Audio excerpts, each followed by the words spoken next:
Hello दोस्तों, welcome back to the channel Srishti study point. और यहाँ पर मैं फिर से करंट अफेयर्स की एक वीडियो लेकर आई हूँ और चैनल पर डेली अपलोड कर रही हूँ, आप जाके देख सकते हैं। और आज भी विविध जो है प्रकार के आपको यहाँ पर क्वेश्चन मिलेंगे, मिसलेनियस टाइप। चर्चित व्यक्ति, चर्चित स्थल, संघ, संगठन, योजना, परियोजना, ऑपरेशन, अभियान, चर्चित पुस्तकें, पुरस्कार, इन सब से जो है मिक्स आपको यहाँ पर क्वेश्चन मिलेंगे। लेकिन ये मैं आपको बता दूं कि ये जो है अक्टूबर नवंबर 2023 का करंट अफेयर है, आने वाले एग्ज़ाम में बहुत इम्पॉर्टेंट है। उसके लिए वीडियो को पूरा देखिएगा। और ये वन लाइनर क्वेश्चन है, तो मैं कोशिश करूंगी कम समय में सारे क्वेश्चन जल्दी से जल्दी इस वीडियो में मैं ख़त्म करने की कोशिश करूँ, जितने भी हैं। गोपाल रत्न पुरस्कार 2023 कहाँ प्रदान किए गए? तो गुवाहाटी, असम में ये प्रदान किए गए 26 नवंबर 2023 को। ये पुरस्कार कितनी श्रेणियों में दिए जाते हैं? तो 3 श्रेणियों में दिए जाते हैं। पहला है स्वदेशी। अब गोपाल से आप समझ जाइए कि गाय से रिलेटेड है, डेयरी से रिलेटेड है ना।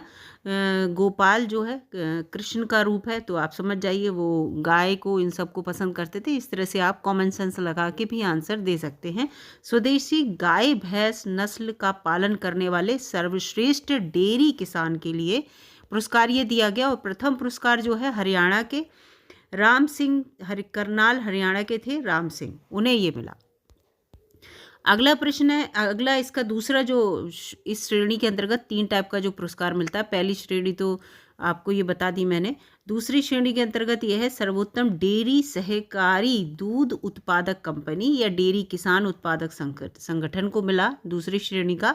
तो उसमें प्रथम पुरस्कार जो मिला वो पुलपल्ली शीरोल पदक सहकारण संगम डी लिमिटेड, वायनाड, केरल को मिला। ठीक है। और तीसरी श्रेणी के अंतर्गत सर्वश्रेष्ठ कृत्रिम गर्भाधान तकनीशियन AIT को IT के क्षेत्र में मिला, जिसको प्रथम पुरस्कार जिसे मिला वो है सुमन कुमार शाह, अररिया, बिहार के। तो ये तीनों श्रेणी मैंने आपको यहाँ पर बता दी है। देखिए तीनों श्रेणी ये जो गोपाल रत्न पुरस्कार के अंतर्गत आती हैं, ये तीनों श्रेणी यहाँ पर इस तरह से मैं आपको यहाँ पर दिखा दे रही हूँ। इसके बाद अगला क्वेश्चन है यहाँ पर, राष्ट्रीय दुग्ध दिवस कब मनाया जाता है? तो ये 26 नवंबर को मनाया जाता है। इंपॉर्टेंट क्वेश्चन है क्योंकि दिवस जो है अब थोड़े अलग हटके आ रहे हैं। अगला है प्रतिवर्ष लचित दिवस कब मनाया जाता है? तो 24 नवंबर को मनाया जाता है। और मैंने जो क्वेश्चन जो यूट्यूब पर स्क्रीन पर आप यूट्यूब जब इस पर देखेंगे तो ये क्वेश्चन भी मैंने वहाँ पर लिख रखा है, उसका आंसर आप लोग दे सकें तो देना। यह दिवस किसकी जयंती के उपलक्ष्य में मनाया जाता है? तो लचित बोरफुकन की जयंती के उपलक्ष्य में मनाया जाता है। इसके बाद यहाँ पर देखते हैं लचित बोरफुकन का जन्म कब हुआ था? तो 24 नवंबर 1622 में हुआ था। इनका जन्म कहाँ हुआ था? तो चराइडे, असम में हुआ था। और इसके बाद कौन थे ये? यहाँ पर ये पूरा है लचित बोरफुकन। तो ये अहोम साम्राज्य के सेनापति थे और इन्होंने क्या है, मुगलों को पराजित किया था। ठीक है। तो लचित बोरफुकन ने मुगलों को पराजित किया था किस युद्ध में? तो सराय घाट का युद्ध था, इसमें इन्होंने पराजित किया था। इसी वजह से जो है दिवस ये मनाते हैं इन। और सराय घाट का युद्ध कब लड़ा गया था? तो 1671 में लड़ा गया था। ठीक है। इसके बाद है यहाँ पर अगला क्वेश्चन, वार्षिक भारत ब्रिटेन रक्षा परामर्शी समूह DCG की बैठक कहाँ आयोजित की गई थी? 24 नवंबर 2023 को। तो ये नई दिल्ली में की गई थी। अगला प्रश्न है, बैठक की सह अध्यक्षता किसने की इसी बैठक की? तो इस बैठक की अध्यक्षता जो है वो गिरिधर अरमाने, रक्षा सचिव भारत के, और डेविड विलियम्स, ब्रिटेन, इनने जो है सह अध्यक्षता की। चौथा विविधता एवं समावेश उत्कृष्टता पुरस्कार एवं सम्मेलन कहाँ पर आयोजित किया गया? तो ये नई दिल्ली में आयोजित किया गया। इस तरह की जो है याद कर लीजिएगा। विविधता और समावेश की नीतियों के लिए सर्वश्रेष्ठ नियोक्ता पुरस्कार, सर्वश्रेष्ठ नियोक्ता पुरस्कार किसे सम्मानित किसे किया गया? तो ये है REC लिमिटेड को। किसे? REC लिमिटेड को। ये पुरस्कार किसके द्वारा दिया गया? तो ये एसोचैम के द्वारा दिया गया। इसके बाद एसोचैम की फुल फॉर्म देख लीजिएगा।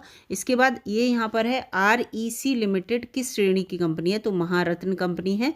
क्योंकि आपको बता दें कि जो भारत में सारी कंपनियों को रत्न के अनुसार डिवाइड कर रखा है कि कौन सी महारत्न है, इस तरह से।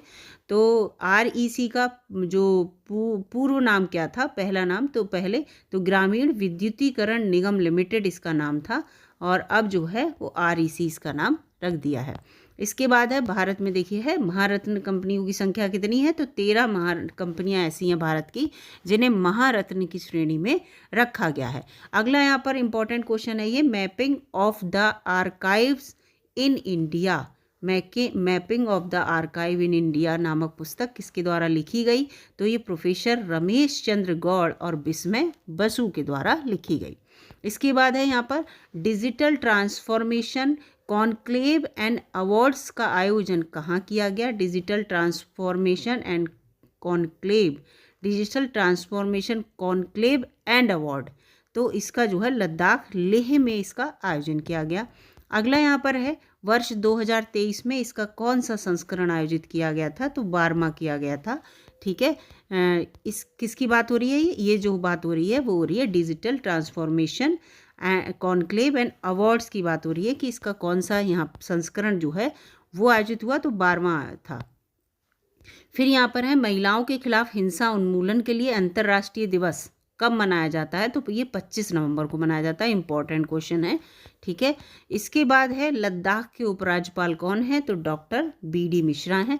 महिलाओं के खिलाफ हिंसा को रोकने के लिए कितने दिवसीय अभियान चलाया जाता है, तो ये 16 दिवसीय। ठीक है, वर्ष 2023 में ये अभियान कब से कब तक चलाया गया, ये 16 दिवसीय अभियान चलाया जाता है हिंसा को रोकने के लिए, और 2023 में 25 नवंबर से 10 दिसंबर के बीच इस अभियान को चलाया गया। प्रथम बार कंबाला उत्सव कहाँ मनाया गया, तो ये बेंगलुरु में मनाया गया और प्रथम बार मनाया गया, इसलिए ये एग्जाम में आ सकता है। कंबाला उत्सव बेंगलुरु, ये उत्सव कब मनाया गया, तो ये 25 और 26 नवंबर 2023 को बेंगलुरु में मनाया गया। फिर से बार बार बोल रही हूँ जिससे आपको रट जाए। कंबाला उत्सव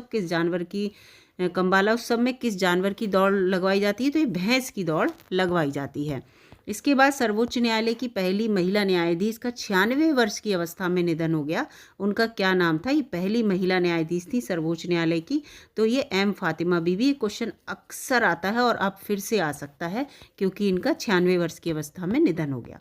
फातिमा बीबी सर्वोच्च न्यायालय की न्यायाधीश कब बनी थी, तो ये वर्ष 1989 में बनी थी। और कब सेवानिवृत्त हुई थी, तो 1992 में सेवानिवृत्त हो गई थी, यानी कि 3 वर्षीय रहीं। राष्ट्रीय मानवाधिकार आयोग में उनका कार्यकाल जो है, इनका जो फातिमा बीवी का पूछा गया है, इनका कार्यकाल क्या था, तो 93 से 97 तक ये राष्ट्रीय मानवाधिकार आयोग में रही थी। इसके बाद यहाँ पर है तमिलनाडु के राज्यपाल के रूप में, ये तमिलनाडु की राज्यपाल भी रहीं, तो 97 से 2001 तक ये जो थी वो कौन रही, तमिलनाडु की राज्यपाल भी रहीं। अब ये देखिए यहाँ पर ये देखिए ये जो हैं M फातिमा बीबी हैं, ये देखिए 89 से 92 तक तो रहीं सर्वोच्च न्यायालय की न्यायाधीश। फिर 93 से 97 तक, उसके तुरंत बाद ये मानवाधिकार आयोग की जो है उस मानवाधिकार आयोग में क्या हो गई, ये उसमें रहीं। फिर 97 के बाद 2001 तक ये तमिलनाडु की राज्यपाल रहीं। तो ये इन्हीं के बारे में सारे क्वेश्चन हैं। फिर यहाँ पर है ये साउथ इंडियन बैंक के अतिरिक्त निदेशक किसे नियुक्त किया गया है, लक्ष्मी रामकृष्ण श्रीनिवास को जो है वो नियुक्त किया गया है। अगला है गोवा राज्य सरकार द्वारा पहला मनोहर पारिकर युवा वैज्ञानिक पुरस्कार। इम्पॉर्टेंट है, मनोहर पारिकर जो थे वो गोवा के मुख्यमंत्री थे। किसे प्रदान किया गया, तो डॉक्टर माथवराज एस को। माथवराज एस हैं, माथवराज इसरो के हैं ये, ठीक है, साइंटिस्ट, वैज्ञानिक है। ये पुरस्कार कब प्रदान किया गया इन्हें, तो 13 दिसंबर 2023 को प्रदान किया गया। ये पुरस्कार इन्हीं को, जो माथवराज एस को ये प्रदान किया गया। तो ये किस क्षेत्र में दिया जाता है, तो ये विज्ञान एवं प्रौद्योगिकी के क्षेत्र में दिया जाता है। फिर है P बलसाला का निधन हो गया, वो कौन थी, तो ये मलयालम उपन्यासकार थी P बलसाला। इसके बाद बंगाल ग्लोबल बिजनेस समिट का आयोजन कहाँ किया गया, तो ये कोलकाता में किया गया। 2023 में इसका कौन सा संस्करण आयोजित किया गया, इसी का बंगाल ग्लोबल बिजनेस समिट का, तो 7वां संस्करण आयोजित किया गया। फिर है S श्रीनिवास बद्रीनाथ का निधन हो गया, वो कौन थे, तो शंकर नेत्रालय चेन्नई के वो संस्थापक थे। फिर अगला प्रश्न है वैश्विक पेशेवर लेखाकार सम्मेलन का आयोजन। वैश्विक पेशेवर लेखाकार सम्मेलन का आयोजन कहाँ किया गया, तो गांधीनगर गुजरात में किया गया। और इसका उद्घाटन जो है उपराष्ट्रपति जगदीप धनखड़ ने किया। इसके बाद है यहाँ पर गुरु तेग बहादुर की जयंती को शहीदी दिवस के रूप में कब मनाया गया, तो ये 24 नवंबर को मनाया गया। इनकी हत्या, गुरु तेग बहादुर की बात हो रही है, इनकी हत्या कब हुई? तो ये 1675 ईस्वी में हुई थी औरंगजेब के आदेश पर। फिर गुरु तेग बहादुर जो थे वो गुरुओं के क्रम में कौन से गुरु थे? तो 9वें गुरु थे। फिर इसके बाद है किस कॉलेज को प्रेसिडेंट कलर अवार्ड किस कॉलेज को दिया गया? तो सशस्त्र बल मेडिकल कॉलेज को दिया गया। प्रेसिडेंट कलर को और किस नाम से जाना जाता है? तो राष्ट्रपति का निशान के नाम से जाना जाता है। ये क्वेश्चन आ सकता है। अगला है, इस पुरस्कार की, प्रेसिडेंट कलर की है, यही पुरस्कार की स्थापना कब हुई थी? तो 1951 में हुई थी इस पुरस्कार की स्थापना।